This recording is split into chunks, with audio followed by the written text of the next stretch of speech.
Good morning, everyone. This is Nikachu, Merfolk Master. We are here with Coffee and MTG, day 124, the morning talk show, where we talk all things Magic the Gathering. So brew up a cup of coffee. So we brew up the conversation on Magic. First half is Q&A and also just general Magic discussion. Second half, we do deck list review. So if you have a deck list that you always need some feedback on, whether it doesn't matter, standard, modern, pioneer, historic, it's all good. Send us the deck and we can give you the feedback to help take it to the next level.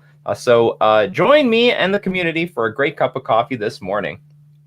And for once, Ugly Hood Rat, you're first. You are here first in this morning. Also here with Radiant. Good morning. Good morning to my fish fam, the Goblin Guides, the Spirit Ghost Gang, everybody. And if you want to be part of the action, you want to be part of the conversation, don't forget that we do this at twitch.tv/NikachuMTG, and we do this Monday to Friday, 9 o'clock a.m. Central Standard Time. So let's have another wonderful conversation today about Magic. And with that, I definitely need to take some coffee.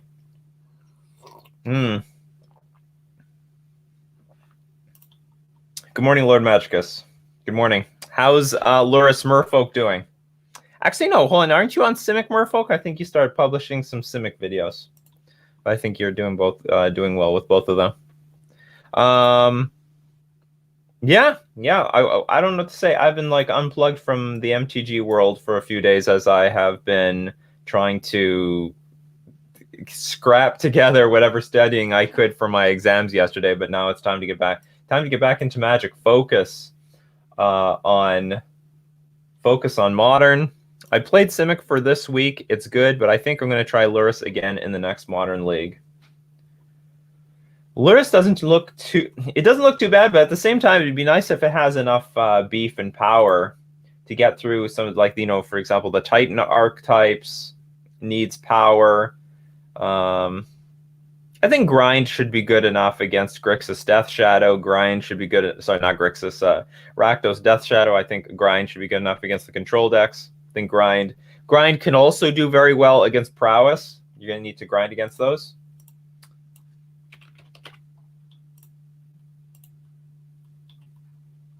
Both are strong. The Hoax asks, how did the exams go? What can I tell you, everyone? I said statistics was a disaster, and it still seemed like a disaster. I had to guess on, like, I don't know, a quarter of the questions. I was just running out of time. So there were some questions that looked like freebies, but I don't know. And then the other exam, it was okay. It wasn't great. I didn't know what to expect, but it was fine. I'll pass it for sure. Coralhelm is the beef that you need. Coralhelm Commander is definitely an underrated Merfolk card. And this probably is the best level up card in Modern. This level up card actually sees play in Modern. Blue, 2/2 creature. Only takes 2 mana to make it a 3/3 flyer, and that makes a huge difference. I mean, that's Smuggler's Copter quality right there. Evasion is very hard to come by. It's actually quite useful, especially in a world where you can get completely brick-walled by a Scourge from the Skyclaves, a Primeval Titan, a Tarmogoyf, Death Shadow. So flying is actually incredibly underrated, which is why I think we're seeing quite a bit of Spirits. I mean, Spirits got 2 good tools, but well, let's get, I don't know, Supreme Phantom. But like, this is like a huge bonus to Spirits that they already have this built-in flying evasion. I mean, yeah, we have Island Walk, but we have to enable it first. Like, Spirits already has their evasion built in. Good morning, Arcade Hero. Good morning, Siege Sensei and Korean Hero. We have a lot of heroes. This is a hero channel. Morning, all. Molurk. Good morning. Unless you sleeve up Plague Engineer. Panchernanda says, Nikachu, when it comes to Rakdos Prowess matchups, do you side out Vials? I side out. So, let's talk a little bit about Glasspool Mimic.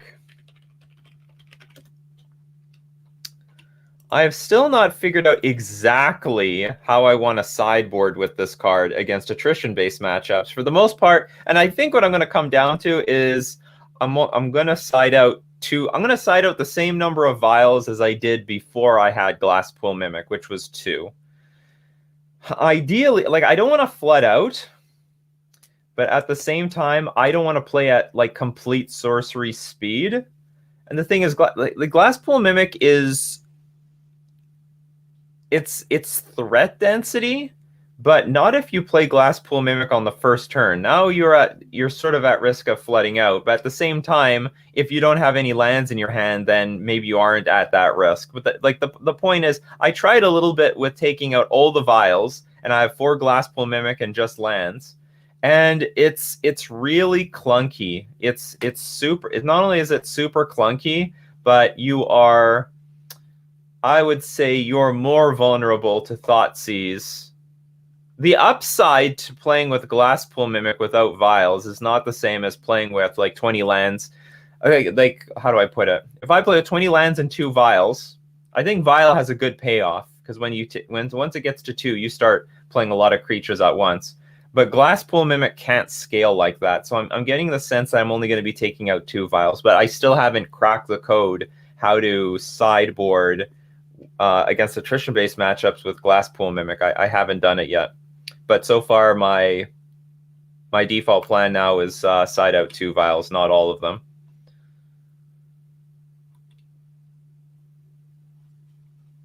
Nikachu, it's spooky season, so Zombie Tribal has a natural boost in win rate against Merfolk. They're coming for you. Yes, they are. And I gotta play Zombie. And I guess I gotta play some Spirits too. I gotta play some Spirits on this channel because it's Halloween coming up. I guess that's just what we're gonna do next week. We're just gonna play like tons of. I gotta get through Spirits, Zombies, Vampires. We're gonna get all the Halloween tribes out of the way. Passing your exam should resolve, hopefully. I'm hoping hard. Niels Nielsen, good morning. Good morning, Little Spider Ham. That's sort of cute. Statistics is useless bullshit. All decisions are made by gut instinct in real life. The statistician's job is to justify those instincts. Well, I don't know about that. Well, I would just hard disagree with this one. Statistics is very useful. Understanding the concept to statistics is more important than in my opinion, understanding the concept of statistics is more important than the calculation. For example, I think a lot of people who don't understand statistics are actually the more likely to cheat in Magic. Can I make a photo? Like, can I draw something really quick as an example? I don't know how to share that though. Can I share MS Paint? Let's do a test. Okay, hold on. Can I share this? Can I share this window?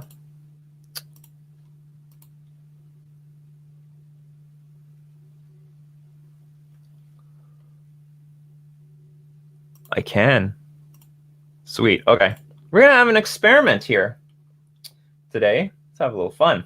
Do I have a brush already? Okay, let's make 4 quadrants. This is going to be a bit ugly. And we're going to label this one A. Oh, that was pretty ugly. I should do more MS Paint stuff. B, C, D. I'm going to do a little interesting social experiment here. Now, let's use the dark blue.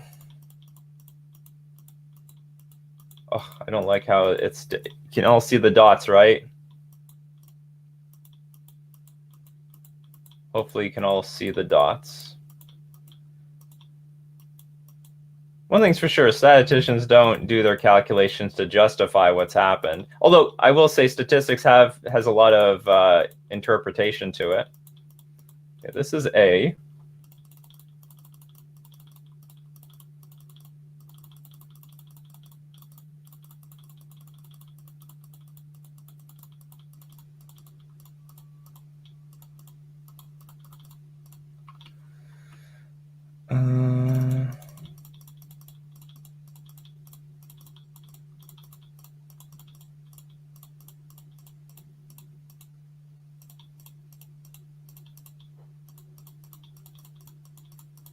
And we get to D.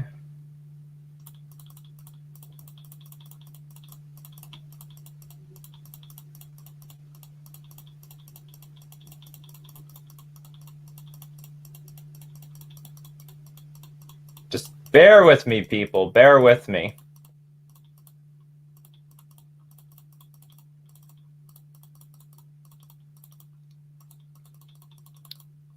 I hope this shows up well enough. I hope this is clear. Can everyone see this? Hope everyone can see this. Yeah, we can't grasp the material without a bunny. Okay. So we're talking just a little bit about statistics and our understanding of randomness and how I'm going to apply it to Magic. And so I'm going to put a poll. Okay, we're going to make a poll. Which quadrant is the most random? And there can be more than one answer that you can give, because I gave her sort of a range. And I'm just going to put A, B, C, D. Go for it. 10 minutes. 10-minute poll. We're going to build a poll and make them pay for it. That's right. What's the Z-score? I have not a damn clue. I don't have standard deviations or anything. Okay, so we've got a poll. And I think this is going to be a very interesting experiment because what I want to conceptualize is that understanding statistics is very important for Magic the Gathering, because understanding not like statistics, it will teach you the difference between the short run and the long run. It will teach you it will teach you how to conceptualize and internalize randomness. And many other concepts that are actually very necessary to Magic, because Magic the Gathering is a game that has so much chance to it, so much luck. And anyway, so I think this is going to be a very interesting experiment to see how people react to this. Anyway, so we'll just leave this up here, and while people, I'll answer some questions. So remember, please answer the poll if you can. Yeah, so are we going to start banning cards out of gut feeling? Or no, I guess what Mikey J was trying to imply that we ban and maybe this is sort of how Wizards does it, really. They ban cards first, and then they'll justify it with stats. So maybe in that case it might work, but when it comes to how Wizards uses statistics, maybe that's true. So I can totally understand where Mikey J is coming from Wizards of the Coast point of view of banning cards, because they always do this thing, like they ban a card and they're like, oh, it's 55% of the metagame. Like, what does it matter? Like everything seems to be 55%, which sounds actually pretty weak to me. Sounds terrible. Do you think Phantasmal Image is still playable in mono blue, or does Mimic completely replace that? Mimic completely replaces it. Phantasmal Image is a fantastic card, but will only become good when Lava Dart leaves the format. Now, we lost one of them. We lost Walking Ballista. Walking Ballista is not a big player in the format right now. That's very important. So if Lava Dart decks could like disappear, then we could think about bringing Phantasmal Image back. But I think for the most part, Glasspool Mimic is just better for now, just because like Phantasmal Image has advantages too. Like the fact that you can copy somebody's Primeval Titan is big game. It's really big game. Like they play a Primeval Titan, they pass the turn. Okay, you violin Phantasmal Image, copy the Primeval Titan, grab 2 Mutavaults, and then you can swing for an enormous, and then maybe even Trickster the Primeval Titan when it comes to your turn, and you swing for an enormous amount of damage. So like there are advantages to Phantasmal Image. There are really big advantages. Remember when Merfolk only ran 19 lands? I remember that, but I might have played I played leagues. I played quite a bit of leagues with 19. I actually played some with 18 as well. But for the most part, I was not a believer of the 19 land deck. Spirits, yeah, Spirits Modern. I'll probably do it next week. I'll play some Spirits. Pioneer Spirits? It's a good question. You know what? I probably should play Pioneer Spirits. Or I don't know. I'll make a poll. If people want me to play Pioneer Spirits, I play Pioneer. I should have bought those Skyclave apparitions. What is wrong with me?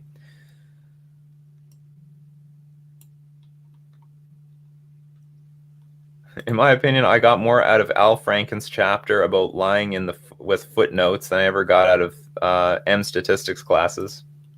I'm not familiar with the footnotes thing. Let's ban turn 3 Teferi out of gut feeling. But you know what? Turn 3 Teferi might end up getting banned out of gut feeling. Because, like, I think Teferi, I mean, no one likes the card, but I think it just dies to everything. So in the end, it's just going to be banned out of emotion. Did someone see that? It, like, flickered. Am I the only one?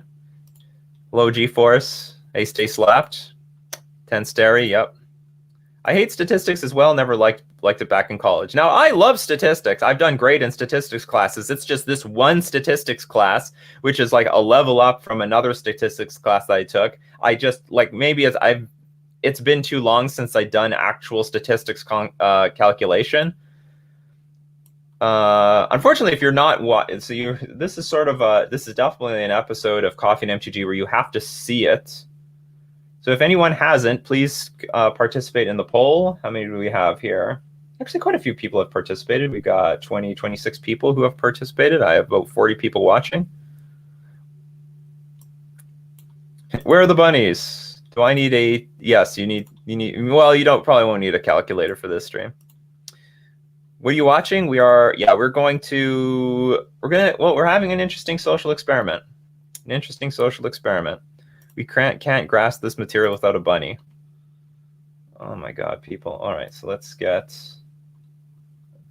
we have some space over here.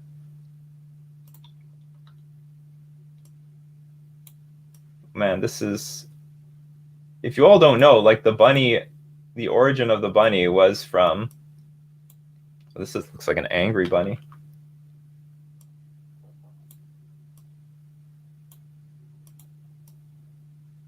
Still looks angry. There we go. Looks a little better.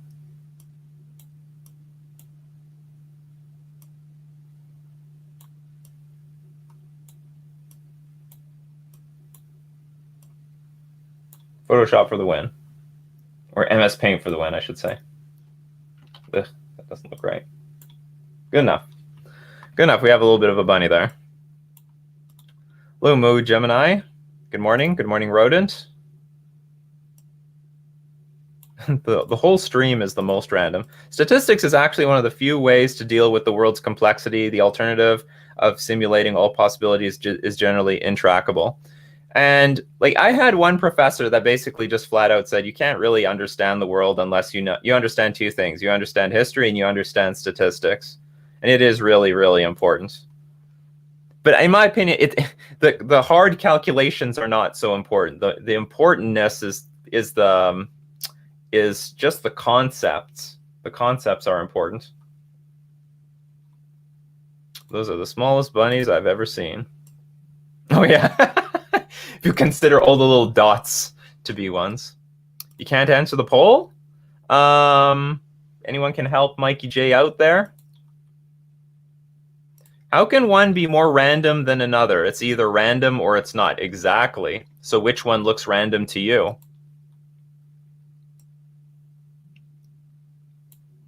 I just gave different versions of the same thing. Two are very similar, and two are not very similar. Simple as that.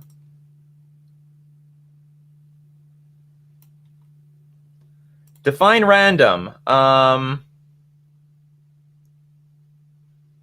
Just going to go to the dictionary for this one, to be honest.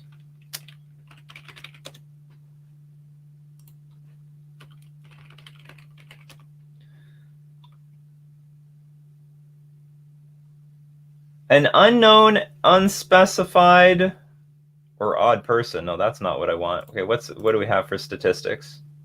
Governed by or involving equal chances for each item. Sure, I'll take that. Depends. Does does this mean which quadrant approximates randomness over a large sample size? I'm just saying which one is more likely to be random than another one.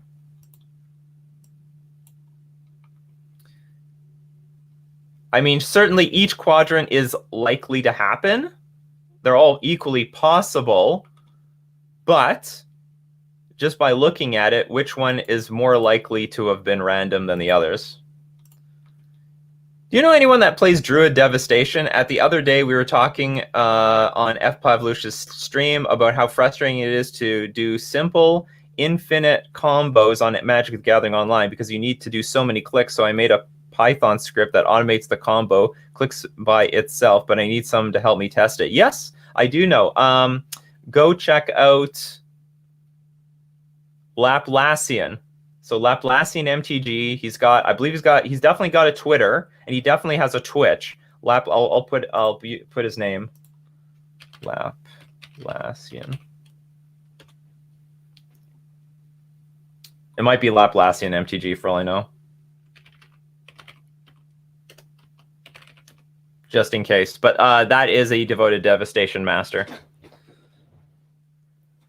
All right. So here's the deal. We got... okay, before I lose the... We've got...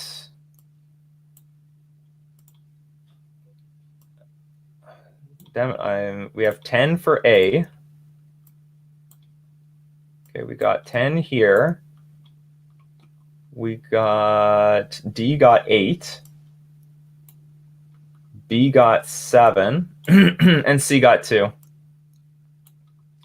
Okay, so this is going to be a very interesting conversation. I would suspect, and this, if anyone doesn't know, a lot of people mana weave. A lot of people mana weave in Magic because they think that that creates the most random, the most randomized, it randomizes their deck the best. Because people's conception of random is that things are equally spaced out. You know, if their deck is 1/3 land, then it should be two non-lands, then 1 land card, 2 non-lands, then 1 land card. And for that, quadrants A and D are hands down the least random in this example. Because this is not random. When things are like equally spaced out from each other, that's not random. That's not how randomness works. Random is when things are clumped together every so often. And it happens very, very often. Just like over here. You can have a lot of one you can have a lot of one how can I put it, like just using Magic as an example, you very often are going to have a lot of if something is truly random, you're going to have a lot of situations where you're going to be all lands, no lands, heavy on lands, light on lands, but most people's conception of randomness is that, you know, if you flip a coin over and over again, it should go heads, then tails, then heads, then tails, then heads, then tails, then heads, then tails. That's not how randomness works. Random works heads, heads, heads, heads, heads, heads, tails, tails, heads, heads, heads, heads, tails, tails, tails, tails, heads, tails, heads, tails, heads, tails, tails, tails, tails, tails, tails, tails, tails. That's how randomness works. In a very large sample size, the coin should be 50-50, but in the short run, it can be anything. But most people consider random to be some sort of a pattern. This is a pattern. A and D follow a perfect pattern. Everything is spaced out very, very well. But that's not randomness. That's a pattern, and patterns aren't random. Right, but so let's see. Everyone is very proud of what they voted for here. Right, but if you plotted the results on a random coin flips, it's not going to look like a random plot. What do you mean? If you plotted the results on random coin flips, it's not going to look. It can. Okay? So we could do the same thing. Let's make a new one. File, new. Don't save. So I mean, if we flip the coin, I don't have a coin on me, but it would be something like tails, Maybe we could just experiment right now. I need a coin. I got a coin on me. Well, it was one spread out more equally than the others. I mean, I'm just doing this with my hands, for example.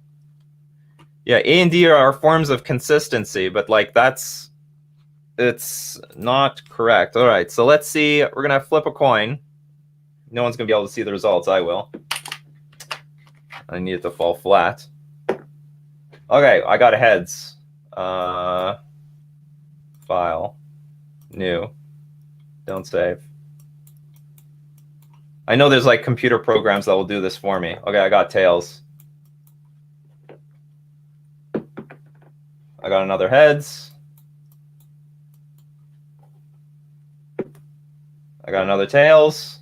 So far, this is going exact. But if we flip the coin enough times, I don't want to do it too often. Do this for too long. Let's go for, I don't know. Oops, I lost it. I got another tails. This is most certainly not proving my point. I might have to flip the coin like 100 times. Bellotta cheered 69 bits. There, I got another tails. I'm so sorry I called statistics bullshit. I had no idea this would happen. I got another tails. So, I mean, if I stopped here, someone might imply that my coin is broken. There's 7 tails here. Is there a coin flip? There probably is. I'm just not good at looking for statistics stuff, so. Can you really flip the coin enough times to demonstrate my point? So I think I flipped it enough times to demonstrate my point. Now, if I flip the coin 1 million times, it will be 50-50. But it's not going to play out 50-50 like people would think, like how it started off here. Heads, tails, heads, tails, heads. And then it finished off with tails, tails, tails, tails. Then if we just stopped right there, I might want to say, well, this coin's unfair. Tails is being flipped 70% of the time. Something's wrong with the coin. No, that is just how, I mean, this is just the short run, but this is how randomness works. This is the nature of random. And if you better understand that, you better understand why you're flooding. You better understand, like, it has to happen. The pattern is inconsistent, which makes randomness take place. Well, I don't know about that.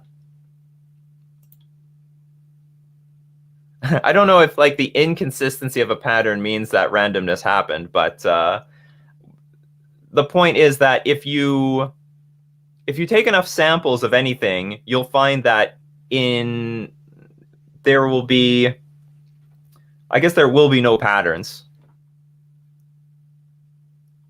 It will be 49.5, 51.5. I think that's 101%. It should be 50.5. Right, but when you're plotting the results of a random chance, even with equal probability, eventually it's not going to look random anymore on your graph. Yeah, well, if you plot it on a graph, like an X and Y graph, it will look something like this. You know, and eventually it'll just be a straight line. I understand what you mean. For any particular head, I don't know how heads and tails looks like. We could make this. They even plot that right. Whatever. Yeah, waking up to coffee and statistics today.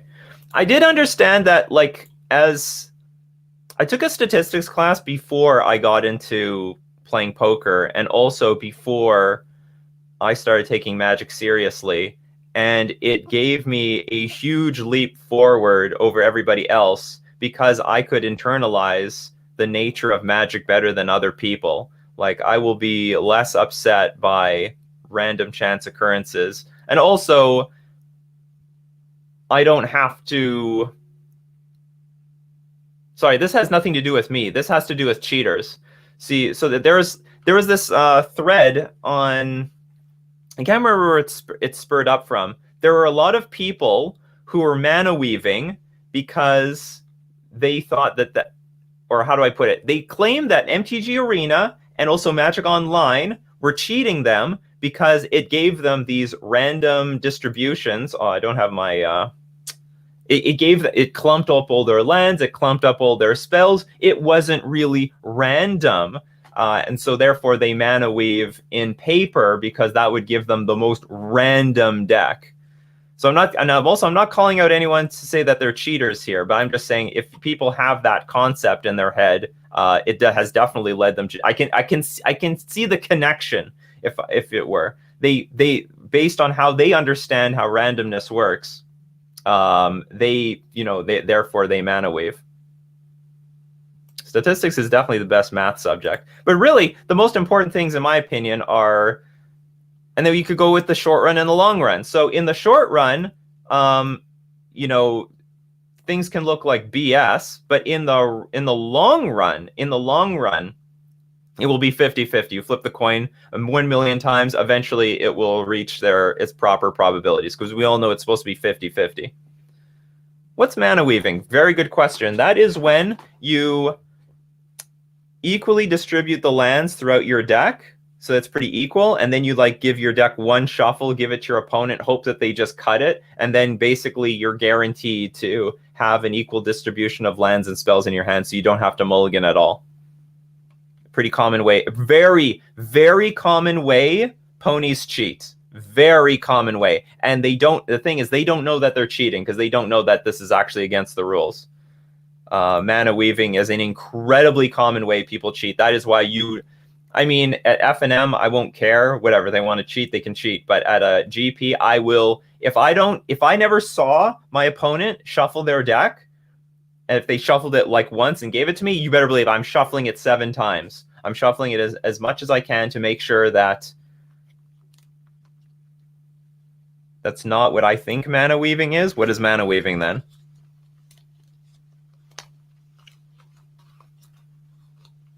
Mana weaving is basically stacking your deck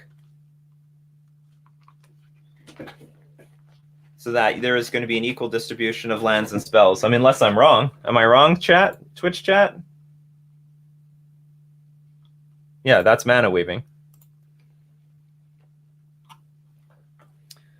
Okay, good. I got it. Maybe we're learning a lot of stuff today. Today is a very educational video. So there's pile shufflers tend to do it. Well, it depends. I'm a pile shuffler, but I just do it to count my cards. Make sure I have 60 cards. I'm right. Usually when you tell a pony that mana weaving is cheating, they usually stop. But I know the incentive why they're doing it, I understand. If the person does mana weaving, however, does a ton of shuffling after and presents the deck to be cut, then I'd say it's okay. Yeah, so long as they randomize their deck afterwards, it's okay. So I don't mind.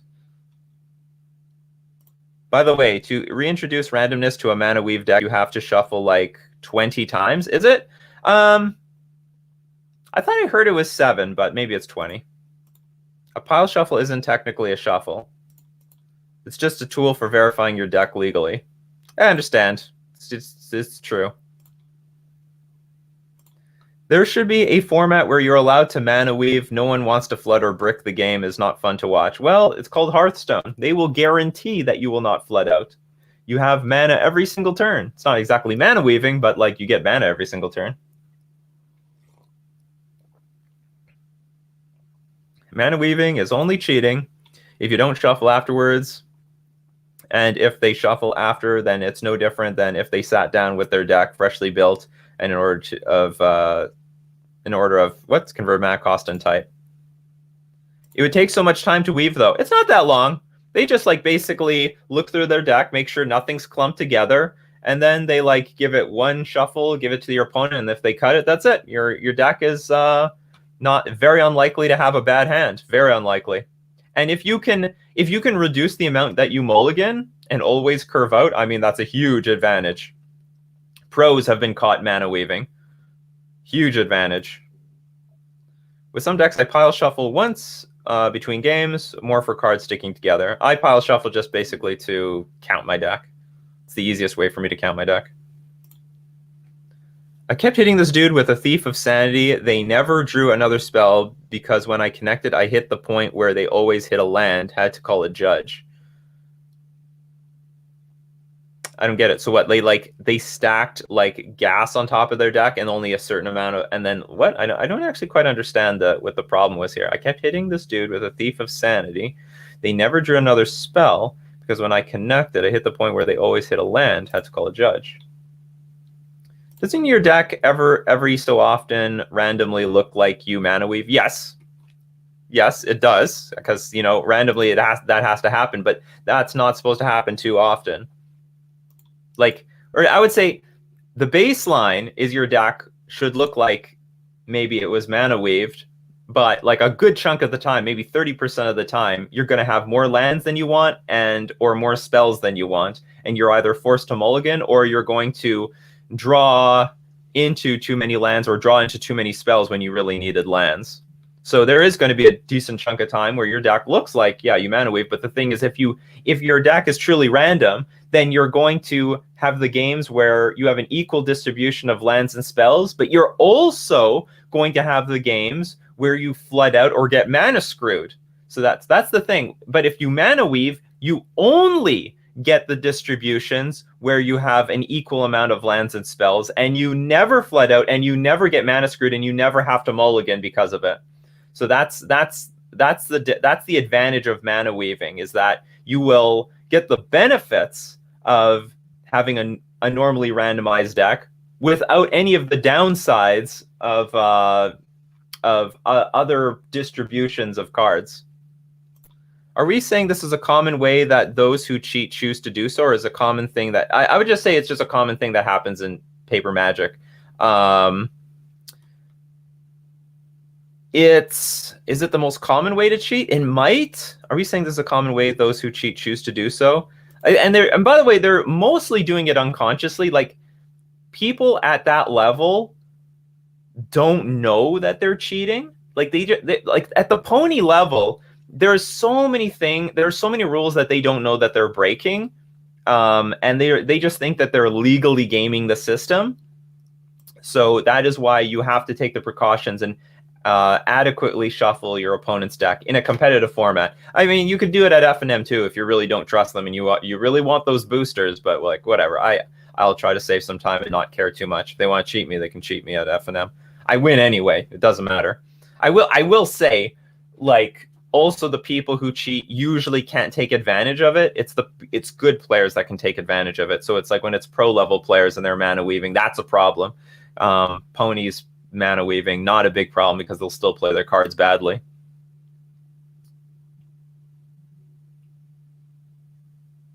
It's a good discussion point for today. Let's see. I lost where I was. Why is it that pile shuffling isn't a real shuffle? Because you're not actually randomizing anything. You're actually equally distributing the cards 6 at a time. So you're actually creating just a pattern. So let's say that I mana weaved. Let's say, for example, that I mana weaved. Or let's say, like, let's say I have a deck 30 lands, 30 spells. And I equally 1 land, 1 spell, 1 land, 1 spell, 1 land, 1 spell, my entire deck, all the way down. If I pile shuffle 1, 2, 3, 4, 5, 6, 1, 2, 3, 4, 5, 6, my deck is going to be the same, equally lands and spells in the end anyway, after I create all the piles. So when you pile shuffle, you're not actually randomizing anything, you're just reordering it in a pattern. So that is why that's not technically a shuffle. Again, if you had an equal distribution of lands and spells in your deck, you're still going to have an equal distribution of land, basically a stacked pattern of lands and spells in your deck afterwards. It doesn't actually shuffle anything. It's not random. Good questions. We're getting a lot of good questions. Because they rearrange in the same way every time. If you start with an unrandomized deck and then pile shuffle, you know that where they're going to go. That's exactly right. What's the best way to shuffle your deck legally, especially in best of 3 games? I should have a video on this. Do I have a deck? I don't know how if I can. I think I have a few commander cards here. I don't know if this is the best way, but there are a few ways. So I think there's a lot of people who do need to learn how to shuffle. I actually have it on my schedule to teach people how to shuffle. So here's one. Okay, here's I'm going to do it face up. You shouldn't do that. Like, you should be doing it face forward to your opponents. Like, let's say you're my opponent. the deck is the top of the deck is facing you because I don't want you to see it. But also my eyes are also facing you or the deck or their deck that they're shuffling because I want to keep an eye on what the hell they're doing. But by no means ever look at your deck. Don't do it. You have to do it blind. You have to learn how to do it blindfold, people. Okay, because again, if those people who are like looking right at their deck as they're shuffling it, they're fucking cheating too. I mean, okay, no, they're not necessarily cheating. There's a lot of people who can't do this, and I understand that. Like they don't know how to shuffle very well, so they have to look. But like you can never tell if they're the ones who are peeking at the cards that are going to the bottom or not. So again, if my opponent's looking at their deck, I will shuffle their deck extra hard. And again, they can't look at ideally they don't look at my deck. Unfortunately, there's nothing you can really do about it if they look at your deck. You can call the judge and they'll just say, okay, I'll look at it. But anyway, let's, okay, I'm going to show it to you from your side. So I just took a random pile of commander cards. So the top of the cards face outwards. This is going to be very important because if you did it the opposite way, there's some chance that you will, there's some chance that you might get the sleeves to go inside other sleeves. But if you do it this way, the bottom of the sleeves can't go in anywhere. So there's a less likely chance that you're going to damage sleeves. So you take, I'm doing this with my left hand. Okay, you take half the cards. And you have to hold it you basically, the bottom of the deck, I'm holding it gently. It's gentle. Yeah, don't be tight. If you're tight, the cards aren't going to go in. You have to hold it gentle and loose.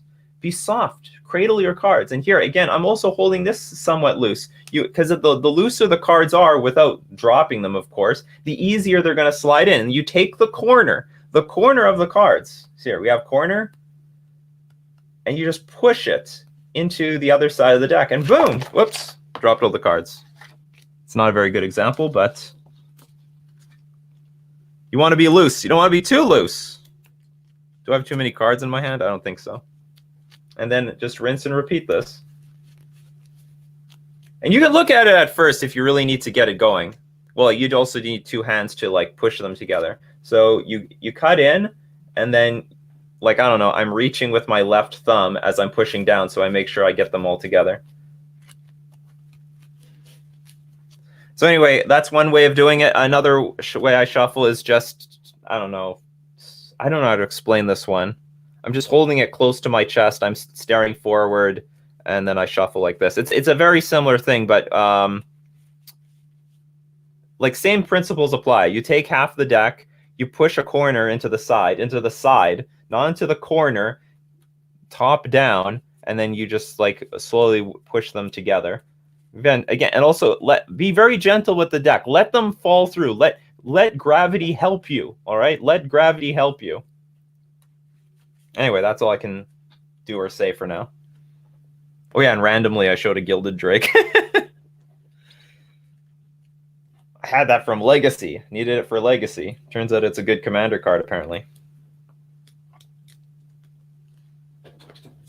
Put the commander deck away. Who was the pro that got caught mana weaving? There was one that was caught in my lifetime, but I actually don't remember the name. I'm not willing to bring it up. I think they've led a clean life after that. Where am I with the comments?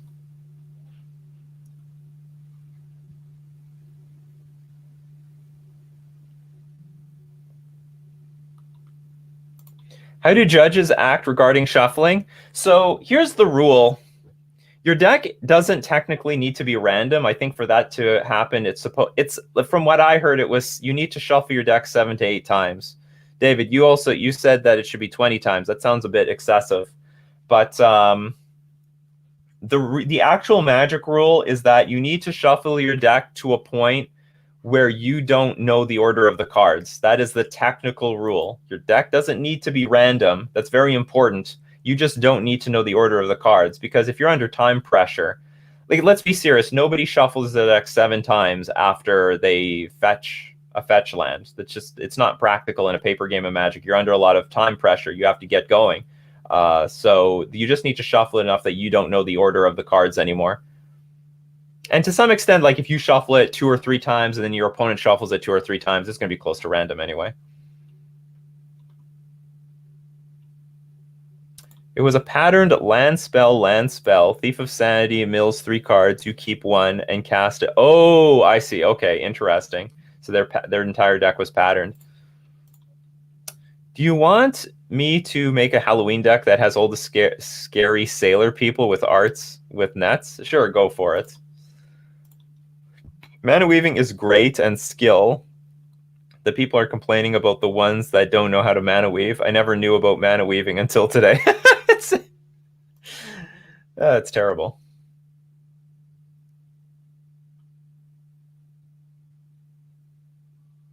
MTG bot. It costs money?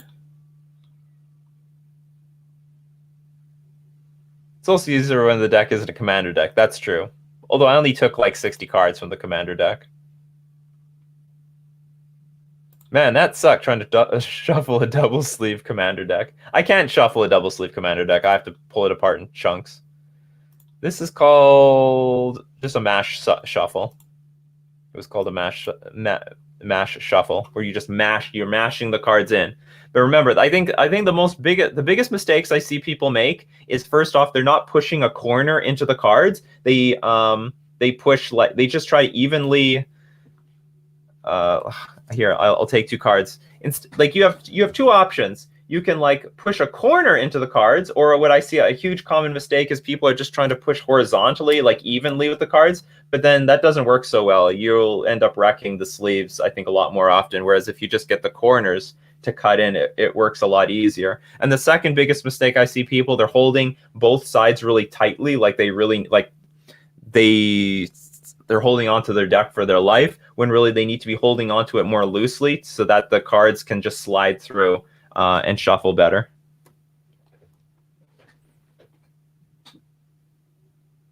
Yeah, sure, that Gilded Drake was randomly there, or maybe I have so many Gilded Drakes in my deck, cheating my friends. They'll never know. Oh, not that one. The shuffle that he's doing without dropping. 52 card pickup.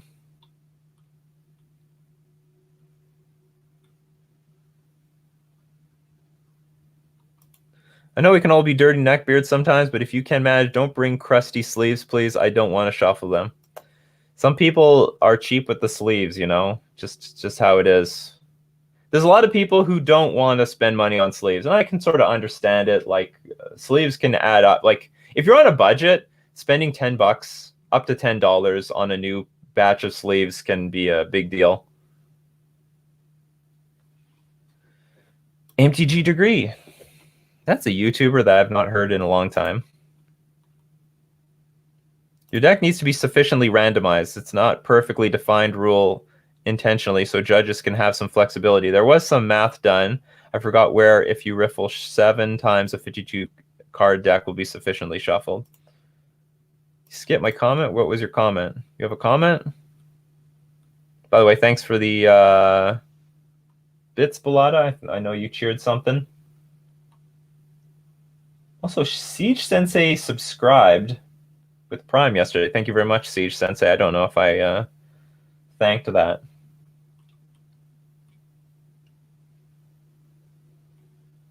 I don't know where your comment is, Lord Match, because I don't know. Not knowing the order is not enough to be considered sufficiently random for paper. You can get penalized if there are identifiable patterns, even if you don't know the specific card. Like, in what way? Like, I know the rule is you cannot know the order of the cards. I mean, unless someone wants to direct me to the rule, like to an updated rule that says that your deck needs to be like random. The last I saw the rules, which might have been like 6 years ago, it very specifically state you do not need to know the order of the cards.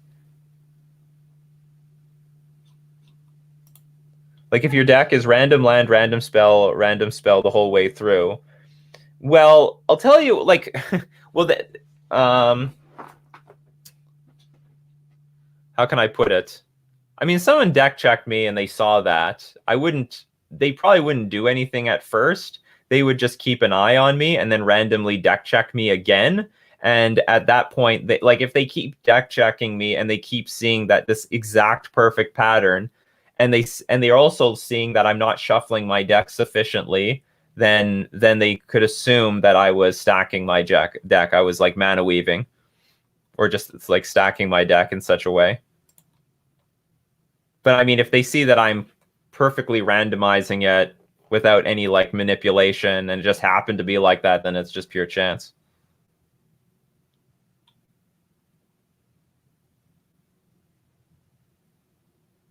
One of the most important thing I'd say is is not shuffling enough. Make sure that you shuffle thoroughly and shuffle your opponent's deck thoroughly, especially if they don't themselves. Well, but that's the thing. I think the people who mana weave don't want to take that advice, because then all of a sudden things are going to get clumped up again, or like clumped, as they would say. But for sure, yeah, like shuffle sufficiently, shuffle thoroughly.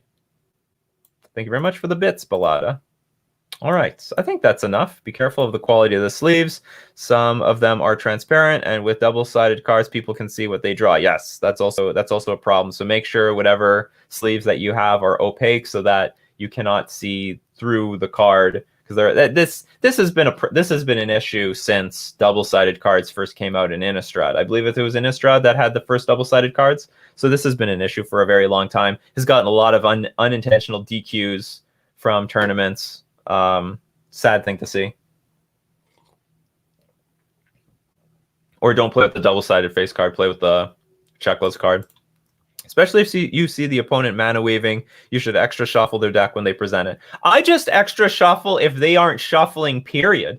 Like, I look at my opponent, and if they are there with their deck ready, waiting for me to be done shuffling my deck and presenting to them, and they don't shuffle it once, and this happens often. This happens often. I just come to the game, they have their deck ready, and I did not see them shuffle it once. I will shuffle the crap out of their deck. I will make sure that there is not a damn chance that they were cheating me. Everyone who comes to the game, comes to their match, should be shuffling their deck while talking, whatever. It doesn't matter. You shuffle in front of your opponent. If you know, because you cannot, you absolutely should not trust that your opponent shuffled it before enough. Anyway, so but I mean, and pros do the same thing. Like, if they see that their opponent shuffled their deck well enough, then they just might cut it afterwards. I mean, I shuffle my deck very thoroughly, and I had a lot of how can I put it?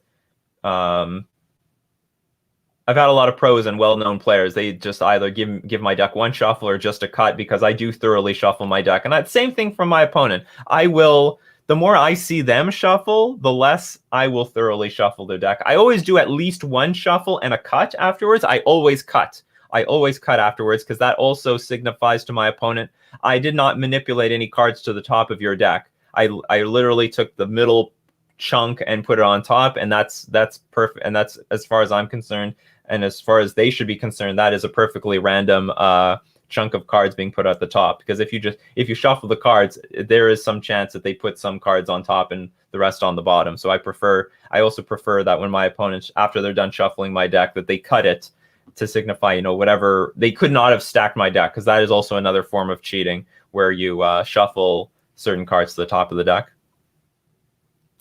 Can you shuffle their deck after they draw? No. You shuffle decks, you present, and then that's it. You only shuffle the deck when it's necessary, when the deck has to be searched. I actively try to demonstrate to my opponent after I set up at the table that I'm randomizing my deck before presenting, and that's exactly how it's supposed to be. And the less my opponent is shuffling, like if they shuffled it once and presented it to me, you bet I'm shuffling it 7-8 times. I will put it through the ringer. You are absolutely not pulling that shit on me, because, like I said, this is probably the most common way people cheat at FNM. We're like, cheat. They honestly, they don't know what they're doing, because they're ponies. Damn it, they're ponies. They don't know the rules. They don't know what they're doing. But I know what they're doing, and I know it's against the rules, and I know it gives them an advantage, so I shuffle the crap out of their deck. There was a guy at my local game store who used a wolf token and had a little piece of paper inside the same sleeve that said "Walking Ballista," and they allowed it because he never won. Oh, you mean, so he had a proxy. I see. Okay, that's fine. I get it. and the guy's so bad that it doesn't really matter.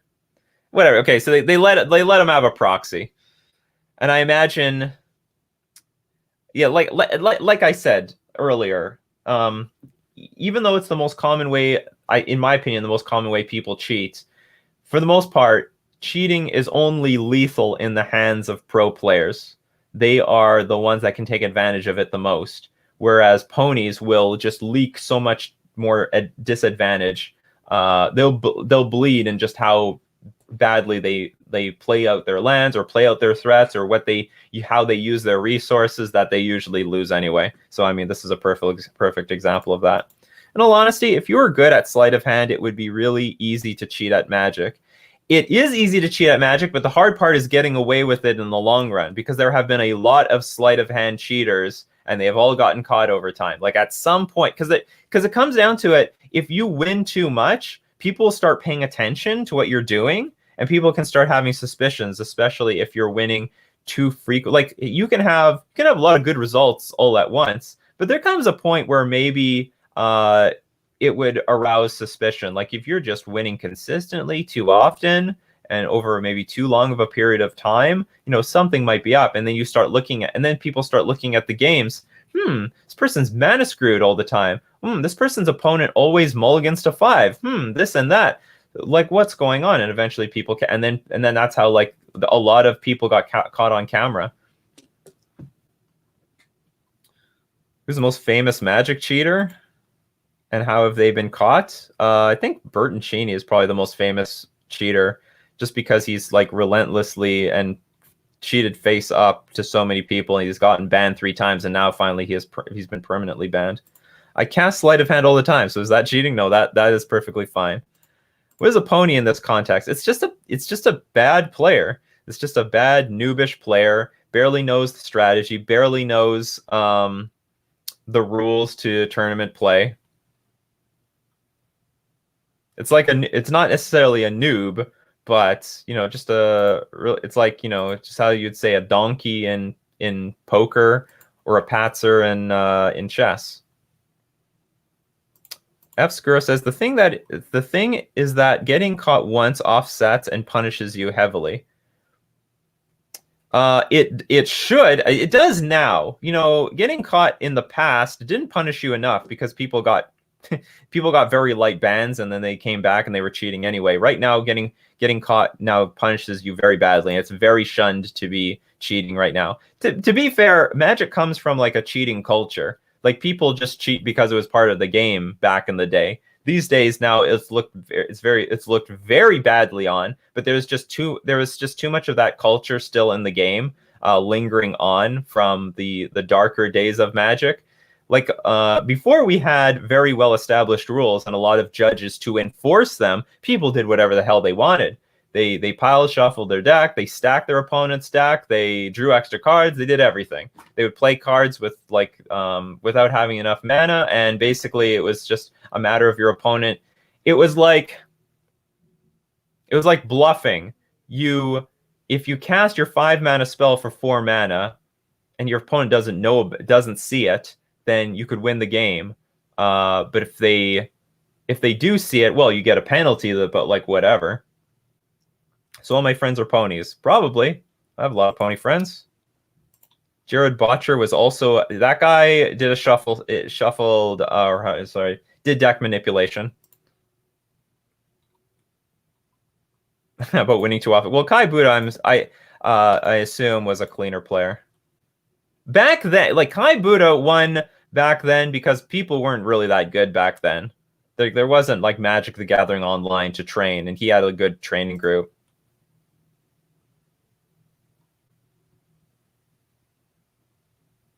And also, it's so easy to get away with all sorts of crap in Magic because the game is so busy. Like, it's so hard to pay attention to everything. It's the board state is complicated enough. You're not going to pay attention when people are like drawing extra cards on you or returning permanents from the battlefield back to their hand.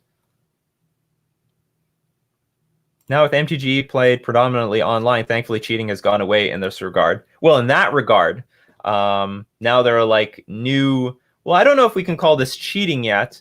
Well, I mean, I guess we do, because Wizards has now created established rules that streamers playing online in high profile events are not allowed to take advice from the audience, and also no one is allowed. Well, I mean, this should go without saying. No one is allowed to go to a streamer's stream to get information about their hand.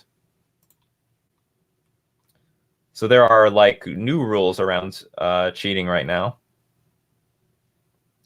Pakula should be in some type of Hall of Fame for his contributions in this regard. And I agree. I think Pakula absolutely should be in the Hall of Fame. The Hall of Fame should not be restricted to people who are good at Magic. Like, screw it. Like, it should be to people who made big contributions to the game. And you could put Tolarian Community College in it. He definitely has probably brought in like at least 500,000 people that normally wouldn't play Magic the Gathering. And I think Pakula is in that same regard. Because of Pakula, tournament Magic is completely different than what it was. Remember the days of playing Magic without sleeves? Yes, and marked cards. Marked cards were super common back then. Well, just in case, to this day, I always triple sleeve my decks. The perfect fit over the card. Oh my god, your deck is enormous. And the cheaty face in between, just in case you need that 2/2 body to swing out. Cheating ponies? Yuya Watanabe, anyone? That makes me wonder, how much did Yuya Watanabe won? I feel like going back and checking out some of his old tournaments and like see how often he like turned the corner of his deck, because apparently that's how he cheated with his Tron deck, so that he could see the marked corners. So anyway, it's interesting. Like how good, like I'm sure that's the thing. Cheating in the hands of a good player, and Yu Watanabe obviously was a very good player, but he took it to he decides to go after that little bit of an extra edge, and he probably did it often enough that put him into that category higher than everybody else, because he had one of the highest win rates in the game. He won a lot of tournaments, a lot of events. There was the guy, yes, what's his name? There was the guy that played Amulet who palmed 7 cards, and he palmed a turn 1 kill. His name was Steven Speck. I know, because he cheated me with that in I think it was my first GP with Merfolk, and I went X2 in that GP. And if I didn't have to face him, maybe I would have won X1 and actually made the top 8. But who knows? Who knows what would have happened? Maybe if I beat him or never played against him, I would have had a worse record.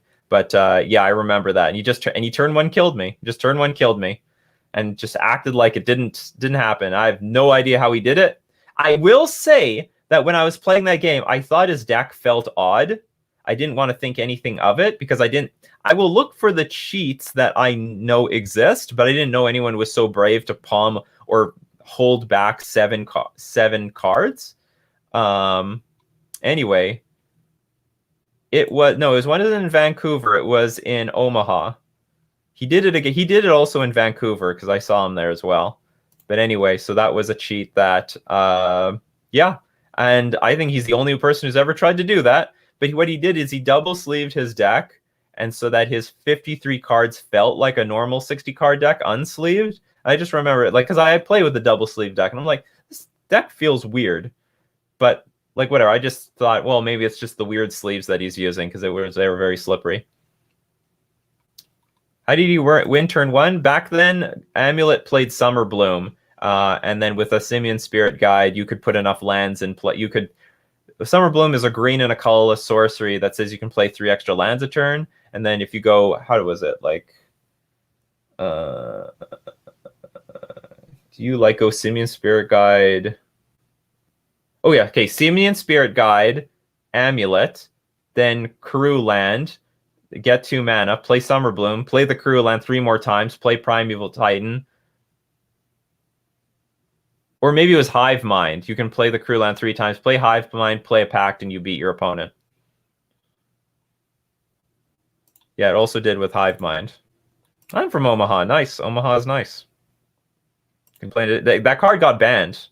And actually, funny enough, the deck got popular because of Steven Speck. So all it required was a cheater to start piloting the deck that people started paying attention to it. And it turned out to be, it was a good deck. It was a good deck. Even if you weren't cheating with it, it was ban worthy. The busy thing in MTG is definitely true. I think there were numerous examples of people using Oko to create a food token at the beginning of their turn and then elk it later, because they're just, yeah, there's just so much.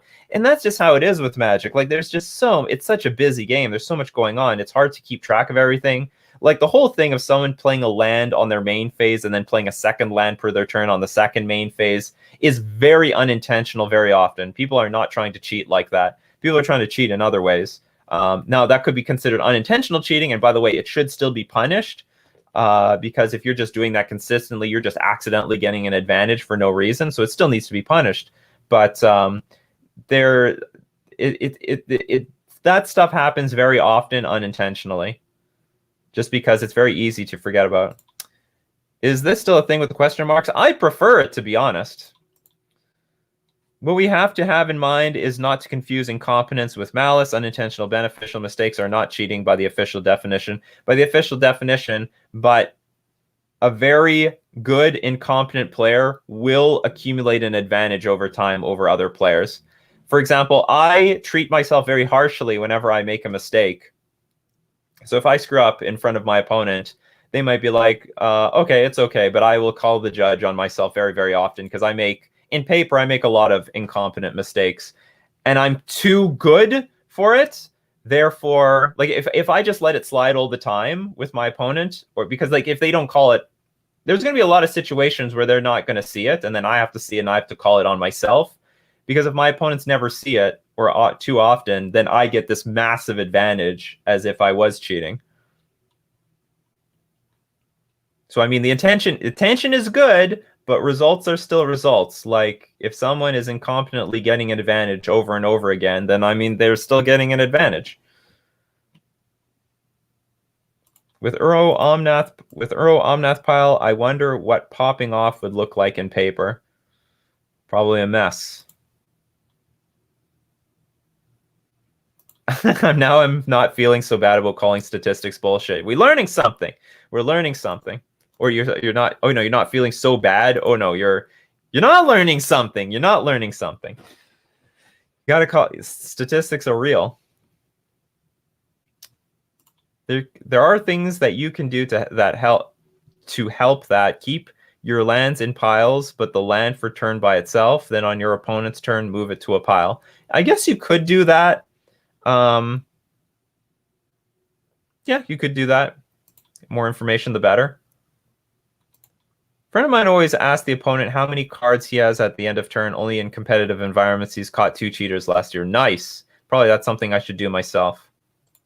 Have you looked at any more into the Murpho combo we talked about a couple days ago? Would love to see a 75 from you, even if you won't play test it. Ask me during a lunch break, maybe, to make a build, but I haven't thought about it at all. Why Hollow 1 is not a thing anymore? Because Faithless Looting got banned, and there has not been a sufficient replacement for the card. Or also, like, if you're going to play any deck utilizing the graveyard, well, you know what? Maybe Hollow 1 has an opportunity to come back, because for a long time, if you wanted to play a deck utilizing the graveyard, you might as well just play Dredge. But Dredge isn't doing so hot right now either. I mean, it's fine. So maybe there's some opportunity to play Hollow 1. Because like for the most part, the Graveyard Hate shafts this deck. So if Graveyard Hate is going to hit this deck, just play Dredge. Because it's just too powerful now.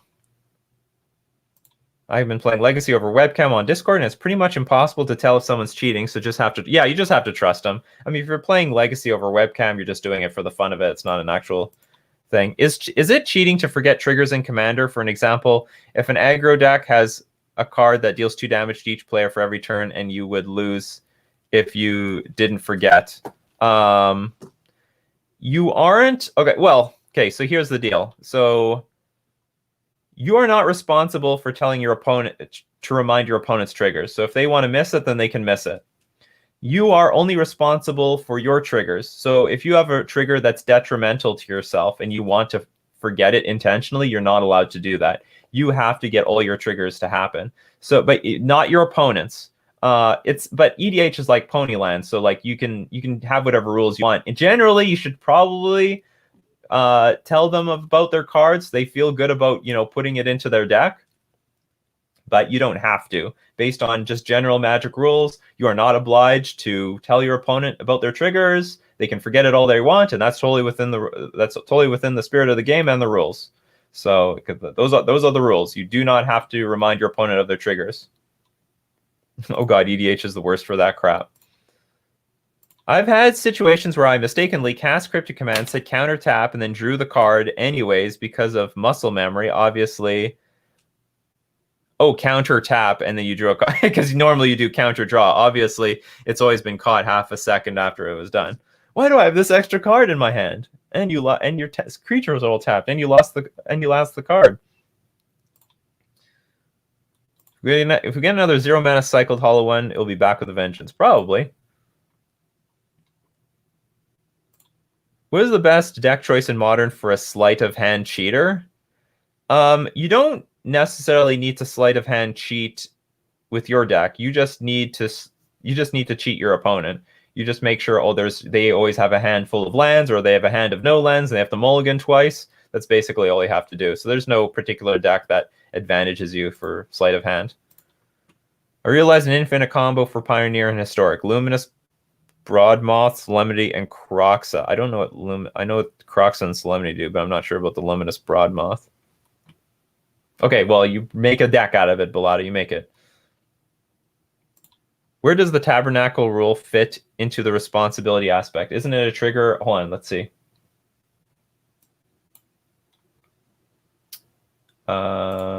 Let's look at... I gotta remove this.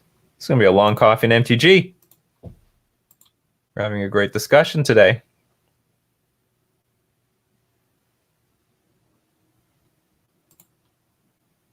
Oops, this is not what I want.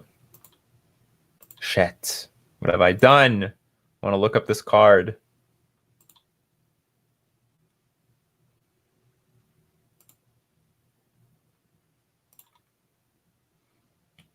Where's my Mozilla? There we go. I want to share this. Okay, Tabernacle. I'm sure everyone in the chat has already answered it, but I'm going to look at it myself. Okay, what is the Oracle text? All creatures have, at the beginning of your upkeep, destroy this creature unless you pay 1. Shit, I don't know. All creatures have...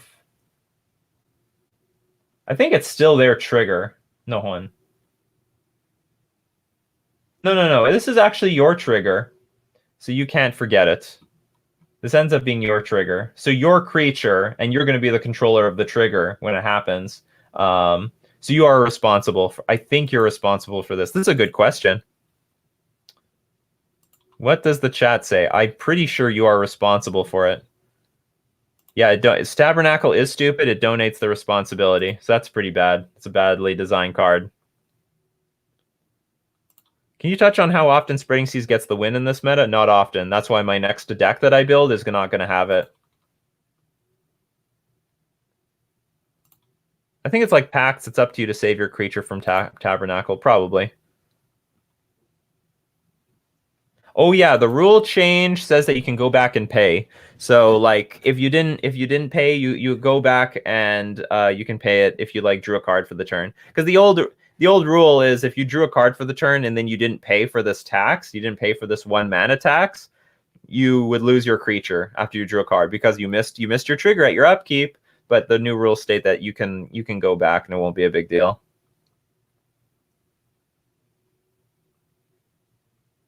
Super budget card for Legacy, yeah, right.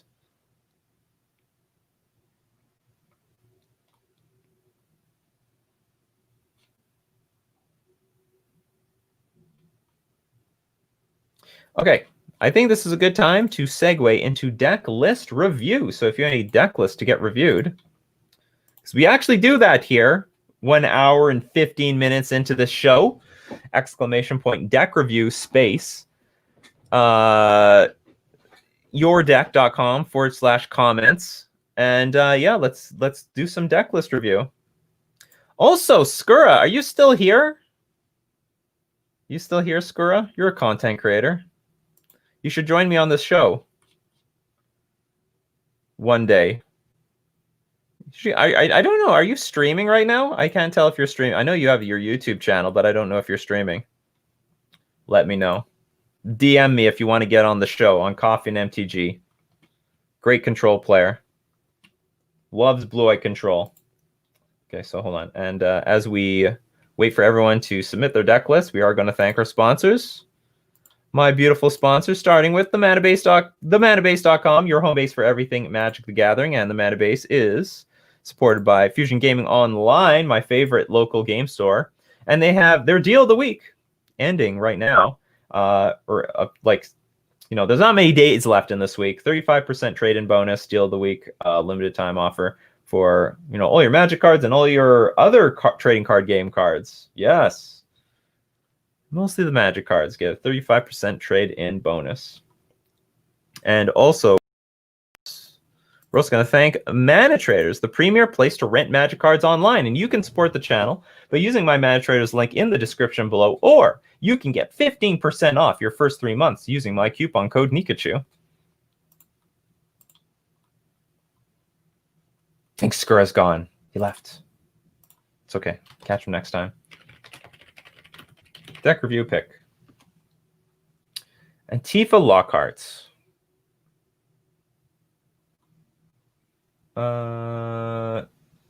So Aspiring Spike. It's one of Aspiring Spike's list.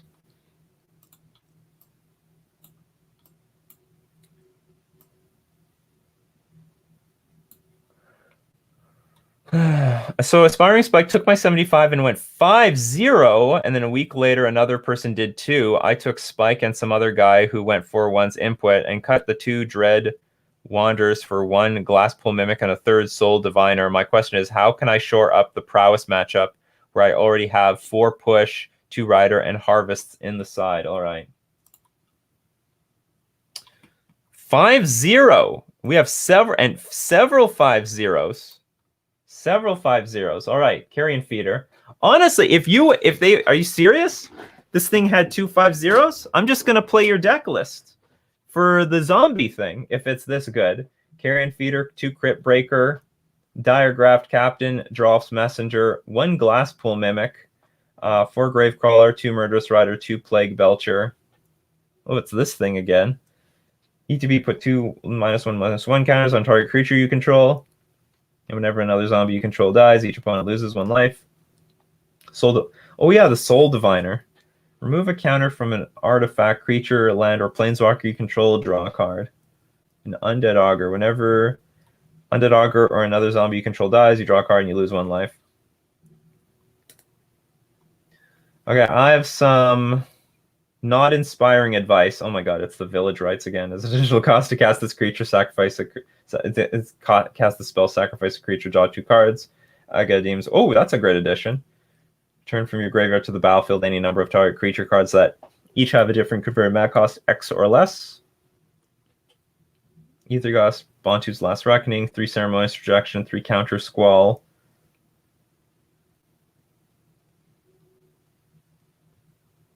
Is this really the best counterspell you can play?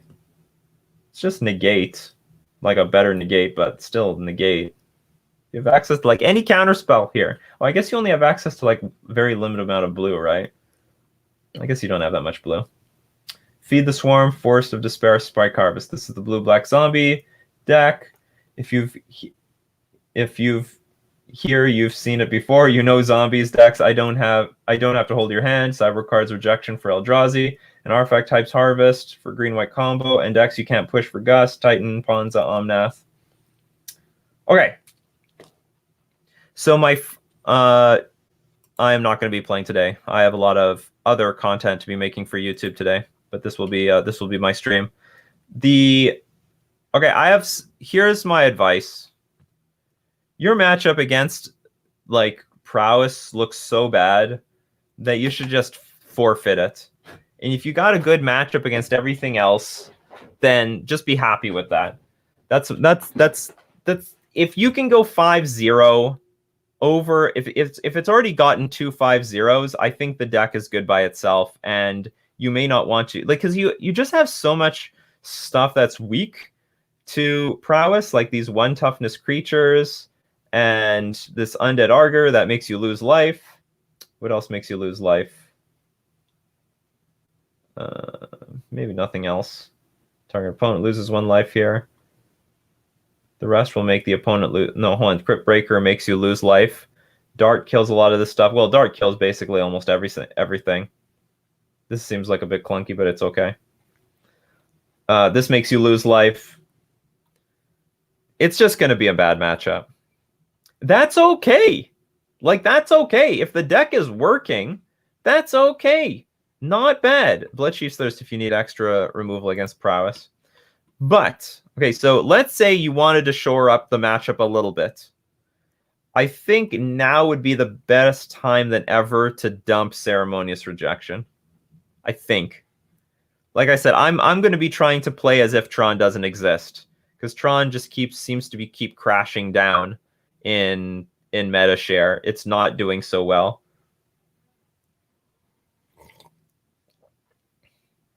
You know, honestly, against Rakdos and a lot of these other prowess decks, Collective Brutality doesn't always do it, because of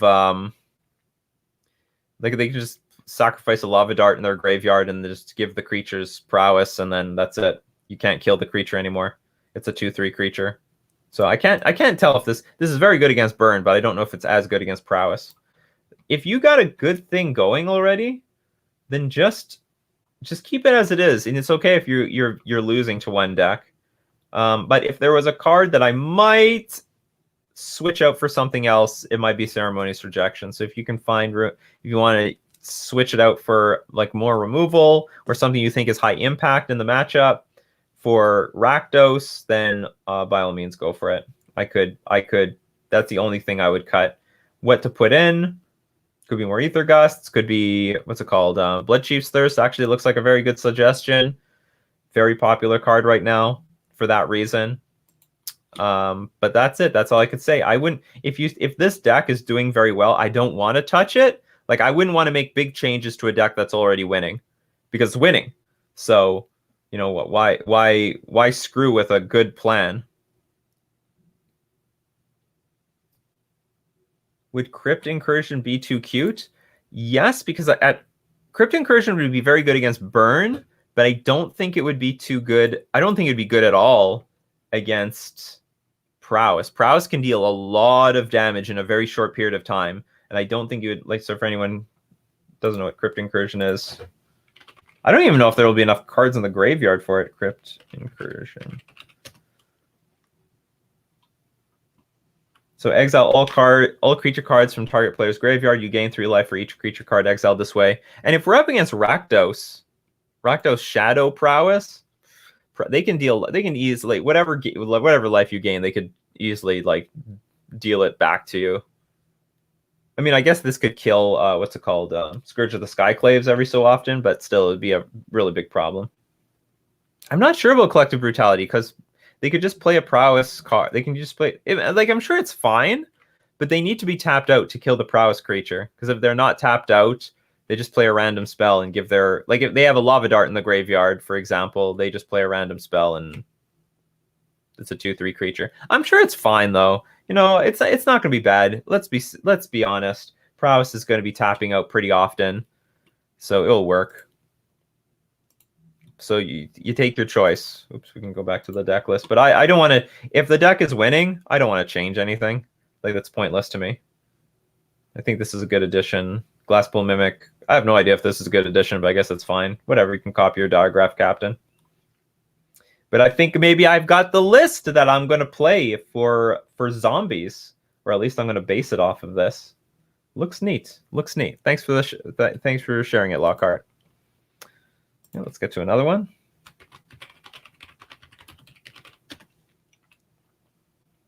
Ballada. This deck is for those who are afraid of committing to a single plan. This deck is about making your own choices. All cards have the word choose. Modal cards or adventure cards. It's a choose your own adventure deck. The lands you choose to shock, bolt, cast, or spell to fetch. There are 3 basic lands, because a few are needed. Other than that, all cards have choices. This deck was made more for fun than anything else.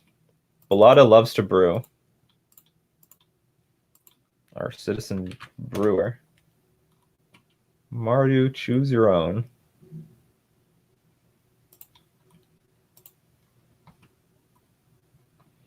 Okay. Oh, I see. So this is all like more than one, a deck with more than one mode. So I'm assuming this mana base is fine.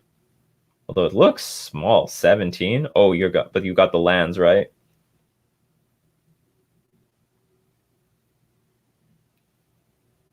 Actually, where's the lands? Or it's here. There you go. Agadim's Awakening. Okay, that's fine.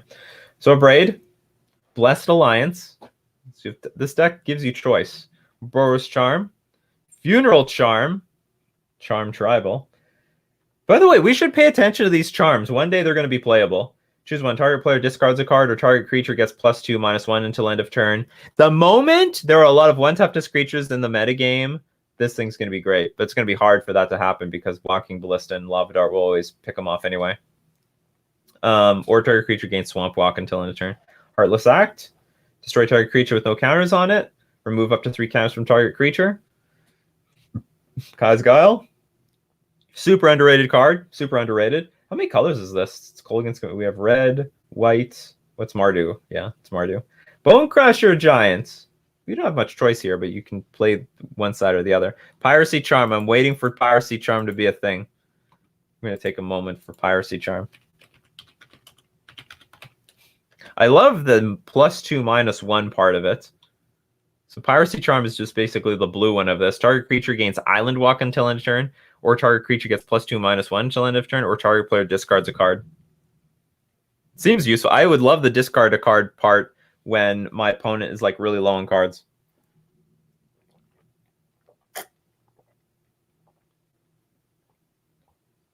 Imagine you're empty-handed, you put Lurrus in your hand.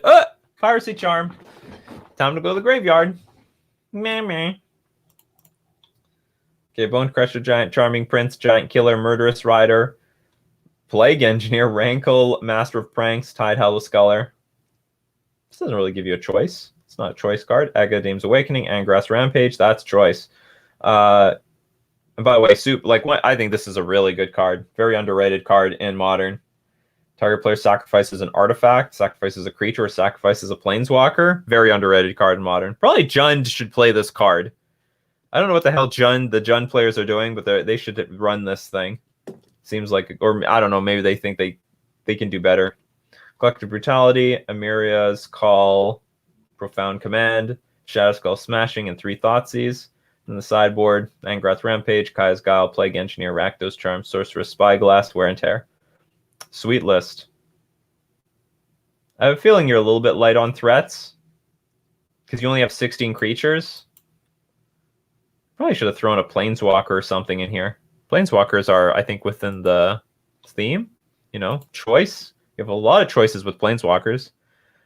Because Jund players love their deck to suck. That's right. That's the Jund community. If they could, they would just play 2015 Jund. Need Croc. Actually, do you know what? That's actually a pretty good point. It'd be a good win condition to throw Crocs in that deck since it's Mardu anyway. Thank you very much for the list, Bellata. Okay, Kyle Nano's deck list has been chosen. Thoughts on my Bant Company Death and Taxes list? Using control creatures and Blade Splicer plus big soul herders as win cons, but I'm not sure how effective it'll be. A collected company into a bunch of good 3-drops is good. Okay, Vile Company by Kyle Nano. Baron, Tolarian Archmage, Blade Splicer, Charming Prince. Charming Prince plus Baron looks like a really good combination. Eternal Witness is good. Knight of Autumn is good. Meddling Mage, Noble Hierarch, Skyclave Apparition, Soul Herder, Wild Blossoms. Okay, well, right off the bat, Meddling Mage is very bad in this deck. I don't believe in it. I don't believe in Meddling Mage if you have no access to your opponent's hand. You have any way of seeing your opponent's hand? No, you don't. So, Meddling Maging in the blind is just crap. It's just a 2/2 Grizzly Bear most of the time. I don't really believe. Oh, I see. So maybe there's okay. So you want to bounce something back to their hand and Meddling Mage it? I think you should just tempo them out. For the most part, you just should keep things from ever hitting the battlefield. Maybe this card's better than I'm giving it credit for, but I still don't think it's. I still don't think it's actually good enough. And I probably would dump the Wall of Blossoms for something like even Thalia. Or I guess you don't want to play Thalia Guardian of Thraben because it's slowing down your own collected company. So maybe something like What are some Death and Taxes cards? I don't know. Maybe Stoneforge Mystic. You can like Coco into a Stoneforge Mystic and get a Batter Skull. Doesn't seem too bad. Planeswalkers, Gideon of the Trials, Teferi Time Raveler. I would just play a second Teferi Time Raveler. Gideon of the Trials is just like a crappy Planeswalker for the most part. No one plays Gideon. No one's playing Gideon of the Trials except for that person who played against me like on Monday, and I beat them. And then there's Teferi Time Raveler, which is great. Oriok Champion, fantastic. Collector Root, fantastic. Damping Sphere, fantastic. Disdainful Stroke, great. Knight of Autumn, great. Ratchet Bomb, fine. And Soul Guide Lantern, I guess that's fine. I guess Icefang Quaddle actually would be fine. Well, we can't play Thalia because it would make our collected company clunky. Now, I don't mind Noble Hierarch because you have a bunch of stuff at 3, so I don't mind Eternal Witness, can bring stuff back. Okay, you have 4 Charming Prince. Do we have Vile in this deck? We do have Vile in this deck. Like, this is too defensive. Skyclave Apparition is fine. Well, I don't want to have too many 3-drops. That could be a problem. You probably should have more lands. Okay, I could say that for sure. Oh, no, but no, you have the Noble Hierarch. It's okay.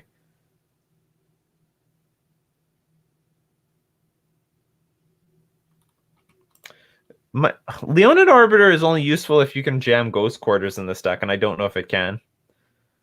Add Uro. Probably it's not worth it. Like, I honestly don't like the Meddling Mage or the Wall of Blossoms. But we need something at 2 mana. What's a Taxes card at 2 mana? That's not Leonin Arbiter. And Leonin Arbiter probably screws you anyway. This deck needs a Stoneforge package. You know what? That's probably just it. You know what? Get rid of this Meddling Mage. Add 4 Stoneforge Mystic. We have 30 creatures here. I don't want to change the creatures. Maybe replace the Planeswalkers with Batter Skull and a Sword. Or you can replace one of these creatures. No, can we go to 27? 27 is a little bit awkward. What's cool is you can Soul Herder and keep blinking your Stoneforge Mystic.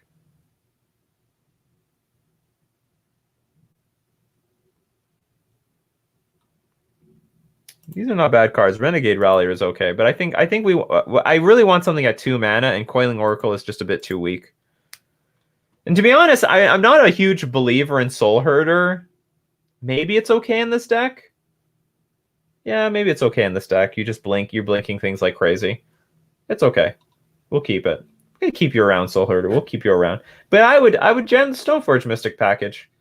You can so you get rid of 4 Meddling Mage, 4 Stoneforge Mystic, get rid of 2 Wall of Blossoms. Or maybe 1 Wall of Blossom.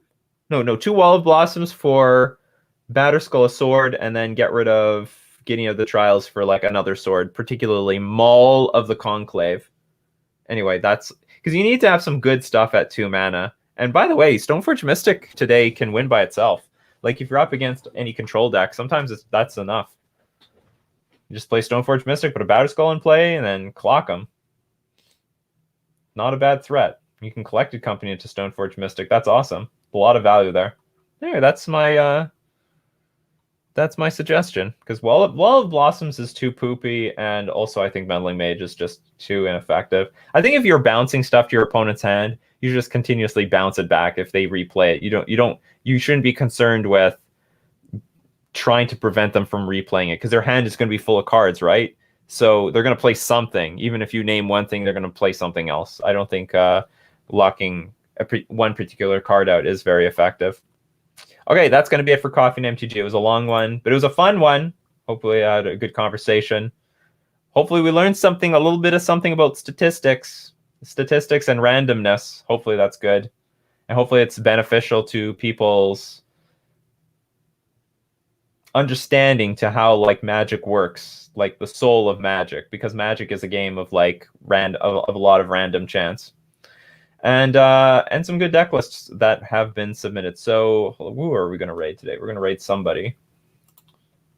It's not going to be me. Who else is online? Is Will Hall online? What is what's his name?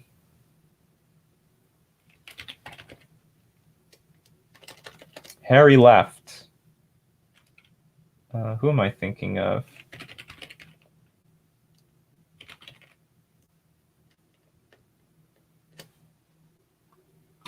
Just arrived, was cutting a tree. See you next time, mate. Lumberjacks 11. Hilarious. Quite quite on brand, I want to say. Rule of Law guy, forgot name, new stats. Oh, thank you very much. I am the number one. Yeah, I'm the number one Merfolk streamer. Thanks for the bit, Belada. Whatever, I'll just raid Aspiring Spike again. Aspiring Spike, the rich get richer in terms of viewers. So yeah, thank you very much everyone for joining me today, and I'll see you at the next cup. Take care. I'll see you next time.